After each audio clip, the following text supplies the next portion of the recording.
Of the 4 Keepalls that I own, this is by far the one that I use the most. So in order to hear the rest of the story as to why that is, be sure to stick around to the end. Now, I just got back from a little weekend trip with my husband, and as we're settling in and kind of getting ready for the week ahead, I wanted to just do a quick, good old-fashioned what's in my bag, and to show you a little bit about this beautiful limited edition Keepall 50, and just kind of go over some of the details. I know that different Keepalls have evolved as the brand has been changing with different collections. And so I just thought I would show you some details about this one that make me really appreciate this bag, and why it feels really luxurious and really fun to carry. So let's get into it. I'm going to start off by saying that, as a Keepall 50, one of the ways that you can tell is this. You can see it says stamped with a 50. It's upside down, but the 50 is right here. That'll always be on the side of any Keepall, on one tab or another. So if you're not sure, then definitely check. But that's how you know the size. And so that means 50 centimeters all along the bottom. Keepalls come in several sizes, going from a 45 all the way up to a 60. So this is one that's right in the middle. I do have a Keepall 45, and then otherwise I have 2 more Keepall 50s. And I find that this is really the perfect size. The 50 is the size that technically can still fit with you as part of your carry-on luggage on an airplane. I have heard that some people can fit the 55, but if it's really stuffed, then you might not get it to fit. And 60s are too big. So if you're thinking of really flying and traveling with this kind of a piece, then do keep that in mind. I find that carrying this through an airport gets really heavy, even in a smaller size and even with a comfortable strap like this bandolier. So I typically do not actually fly with my Keepalls. They're strictly for like road trips and things like that.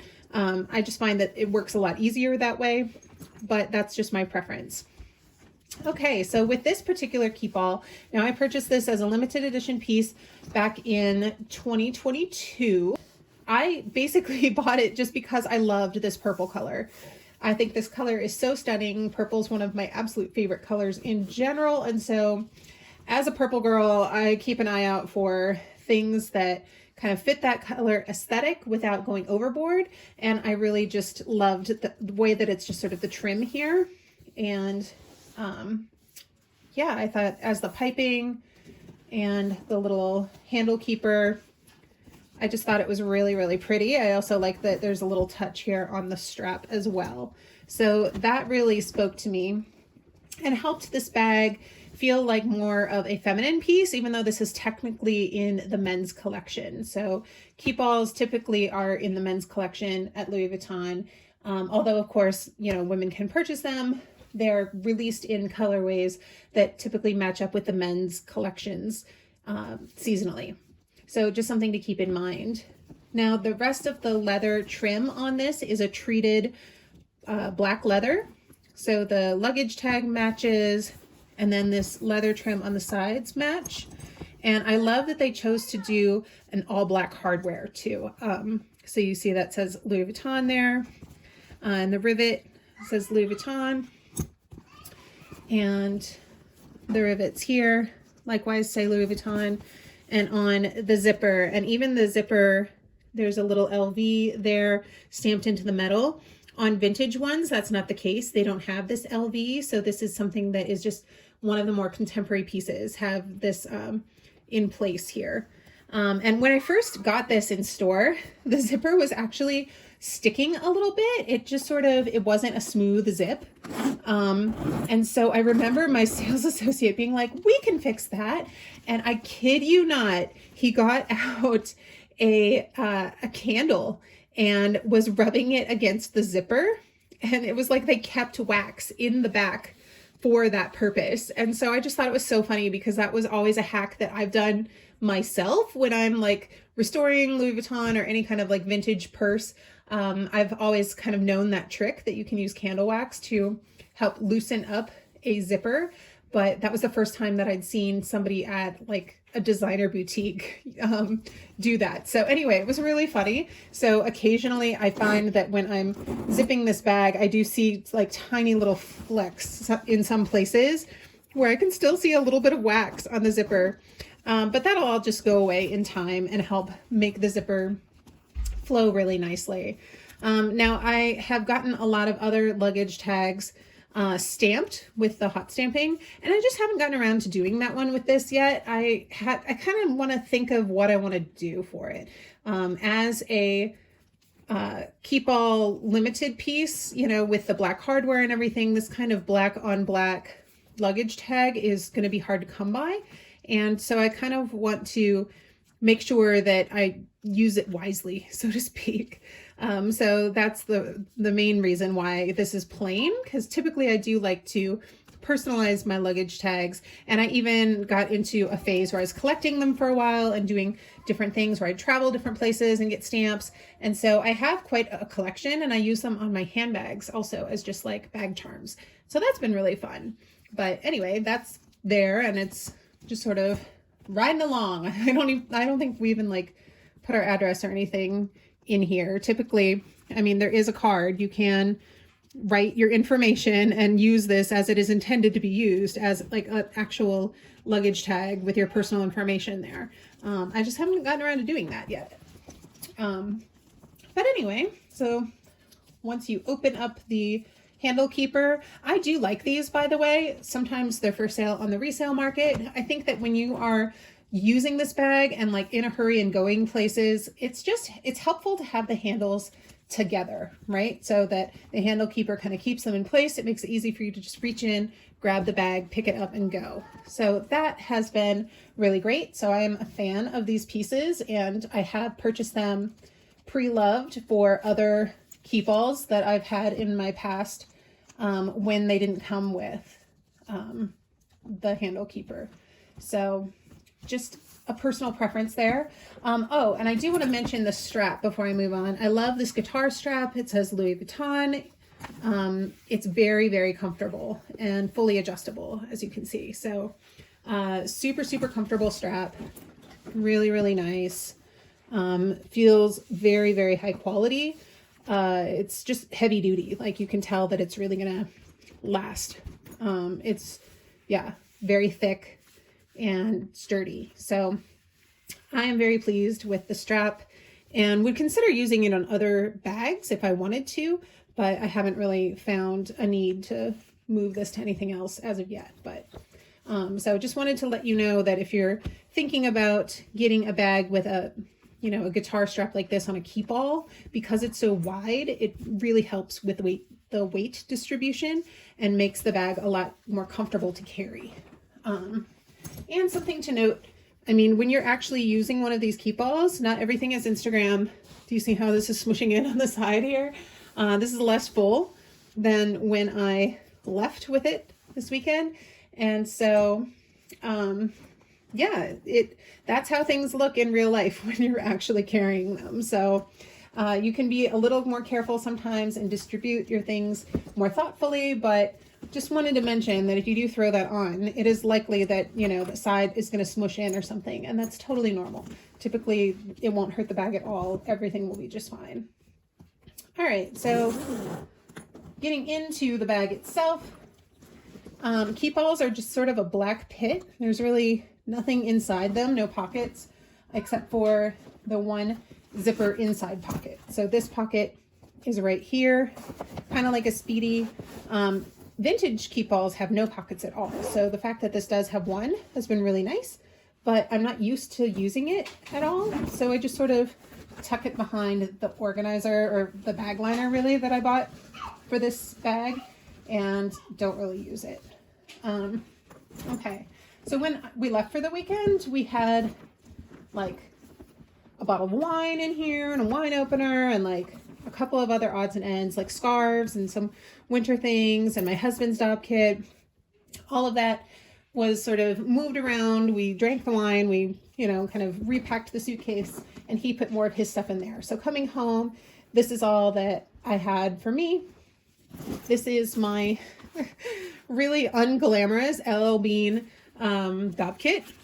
I got one of these in college and loved it and have been a fan ever since. So even though I have more expensive, fancier doll kits, this is one that has just always really done well for me. So when my college one finally died, like 20 years after I originally received it as a gift from my parents, like going off to school, then I replaced it with another one just like it because I'm just a creature of habit. I'm used to it and I really like it. I'm not going to open this up and go through what's inside because I just don't think it's that interesting. All right. And this will be really short, by the way, but this is just a little leather makeup pouch. This is like a nice leather that's sort of like a Clemence-esque type leather. But yeah, this has been used all to heck. This was like an Etsy purchase that has my initials embossed on it. And yeah, it's just again, like a sweet little makeup bag. I don't know if you can see, it does have some staining on here because it's many years old at this point.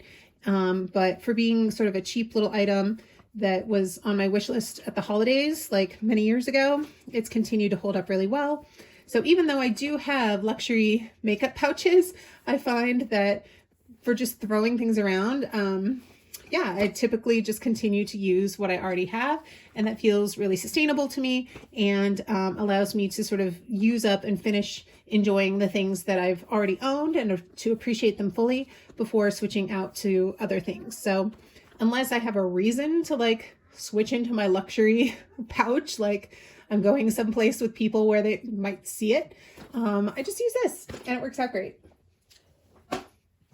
And then lastly, I had a little straw bag. The place that we went had a pool and a hot tub. And so I just had a bag that is really helpful to just throw in like a towel, your phone, room key, bottle of water, anything like that.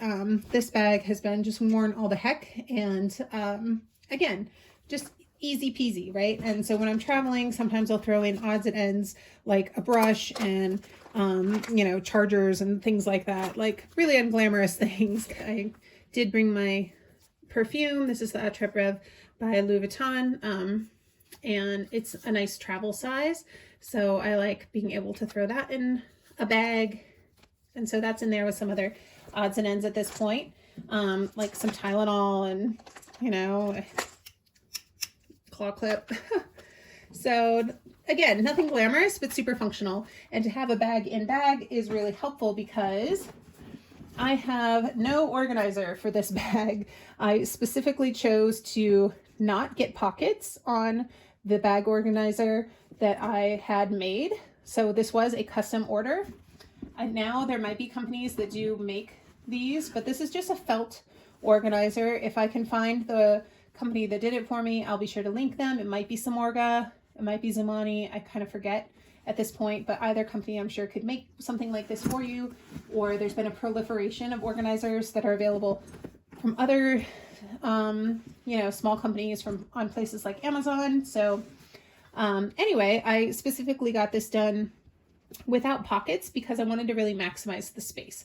I really just wanted it to help provide structure to the bag, which it does really beautifully. And so when I'm not using my Keepalls, I do keep them stuffed. And when I'm using them to like go places, I put this liner in the 50 and am able to like put clothes or other bag situations, pouches, things like that to organize my things. And it works out great. So there you have it, a little what's in my bag.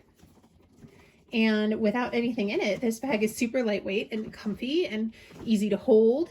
And although I will say that this leather is a tiny bit delicate, it does scratch a little bit easily. I don't know if you can see this, but there's like a little scratch right there on the leather. But yeah, otherwise it's a very sumptuous, like very soft leather. It'll be interesting to see how it'll wear in patina over time, but I do really enjoy the luxurious feel of it right now. And this is my most used Keepall because my other Keepalls are also limited edition. And I have, of my pieces that I have bought to have be really just sort of investments, the Keepalls are high on that list. So I have two Keepalls that I never use and have never used and probably will never use because they are limited, and to me they are works of art. And so yeah, I probably will never use them.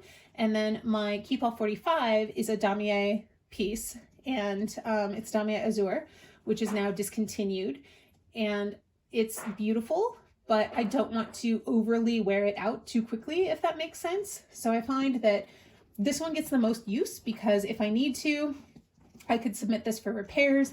I think it would be pretty easy to replace the colored leather or the handles or anything like that. So even though it's limited, it's not like precious, if that makes any sense, right? Like this could be repaired and they could restore it to looking like this pretty easily, versus if damage comes to my other Keepalls, it would be not something that's easy to repair. So if you're interested in sort of seeing a full collection video of my Louis Vuitton Keepalls, then let me know. But yeah, that's my pretty Keepall 50. I hope you enjoyed hearing a little bit more about the story of this bag. And if you're thinking about purchasing one, or better yet, finding one pre-loved, that this video helped you make up your mind, kind of hearing a review and what's in my bag. If you are new to my channel, please consider liking and smashing that subscribe button down below. It would really help me out. I've found out through my analytics that about 80-something% of viewers are not subscribers. So if you enjoyed this video, would love for you to join our community. It really does help me out more than you know. So I really appreciate your subscribing. If you are a returning viewer, thank you so much for coming back and joining me for my new content. So hang around and you will see me soon in another video. And I hope wherever you are in the world today, you're having an excellent day. Take care of yourself, find something to smile about today, and I will see you in my next one.